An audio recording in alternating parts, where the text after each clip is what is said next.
Souvent, on me dit, hey, moi, des fois, là, quand je parle, on dirait que je parle chinois, une langue que personne n'a jamais entendue. Mes employés, mes clients me regardent bizarre. Des fois, quand je m'exprime, moi, je ne suis pas fâchée, puis on me dit, pourquoi tu cries après moi?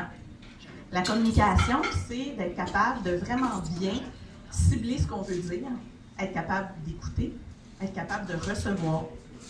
Notre leadership nous permet, lorsqu'on s'y attarde, de mener des conversations plus délicates, parfois difficiles, mais de les faire avec une clarté et avec une intention qui est totalement différente de ce qu'on aurait peut-être fait avant.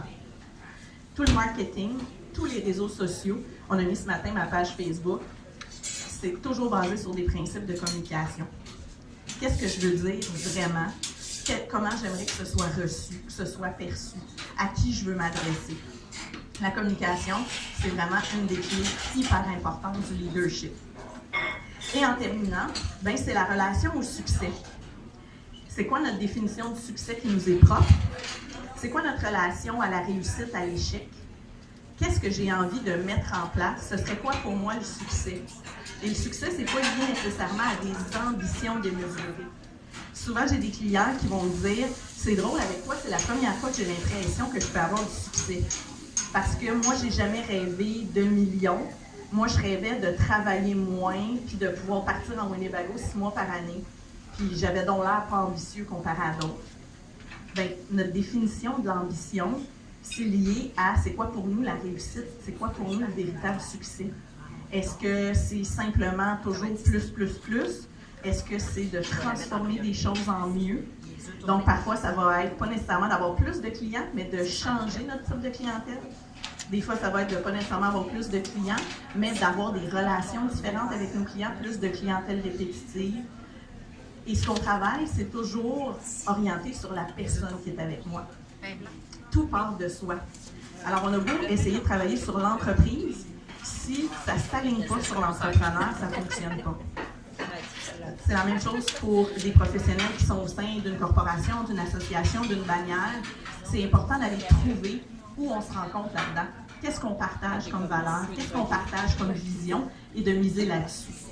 Alors, c'est pour ça que quand je dis je suis coach en leadership, souvent on me dit « Ah, ben moi, j'ai pas d'employé. » Alors, j'ai changé ça. Je parle de coaching personnel et stratégique, je parle de coach de succès, mais c'est toujours lié au fait que le leadership, c'est une façon d'être. C'est une décision qu'on prend de se responsabiliser, de se placer au cœur de notre entreprise, de notre vie professionnelle, et de vouloir avoir un impact, pas seulement des résultats court terme, mais influencer bien et mieux, que nos clients soient satisfaits du service ou du produit qu'ils ont acheté.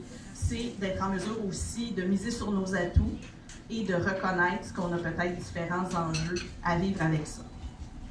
Alors moi, ce que je vous invite à faire, c'est vraiment de réfléchir comment vous voulez vous positionner en 2019 dans votre vie professionnelle au sein de votre entreprise. Qu'est-ce que vous aimeriez qu'il soit différent? Et la fameuse question que j'amène souvent, c'est si j'avais une baguette magique et que tout était possible, je serais qui au sein de mon entreprise? Est-ce que vous seriez encore à faire le même type de tâches? Est-ce que vous serviriez la même clientèle? Le leadership, ça passe par aller au-delà de soi, de se dépasser, de viser vers qui on veut être vraiment. Je le dis souvent en conférence, selon moi, avant de faire, d'accomplir, d'utiliser plein de beaux verbes, c'est qui on est, fait toute la différence. Qui tu es, fait toute la différence. Travailler sur soi, comme certains disent, moi je parle d'évolution, je parle de cheminement, bien, ça nous permet de se dépasser. Et souvent, notre business, notre carrière va pouvoir aller plus loin quand nous, on évolue vers plus loin. Quand nous, on se transforme, quand nous, on s'autorise à avoir plus loin, à avoir mieux. En terminant, ben, oui, j'offre encore des services de coaching individuel. J'offre des ateliers, des formations en entreprise, mais j'ai un contrat qui se renouvelle de session en session avec le Collège Lionel Groulx. Ils ont toute une programmation en formation du soir, que vous pouvez aller un soir, 2 soirs, c'est des formations. Et dans mon cas, c'est des certifications, c'est sans certification, donc c'est vraiment tous les citoyens de la région. Alors en avril et mai, je vais donner une formation d'un soir sur le leadership, 2 soirs sur le mindset, une série de formations communication. Alors, si ça vous intéresse, vous pourrez prendre ma carte ou me donner la vôtre, je vous enverrai l'information.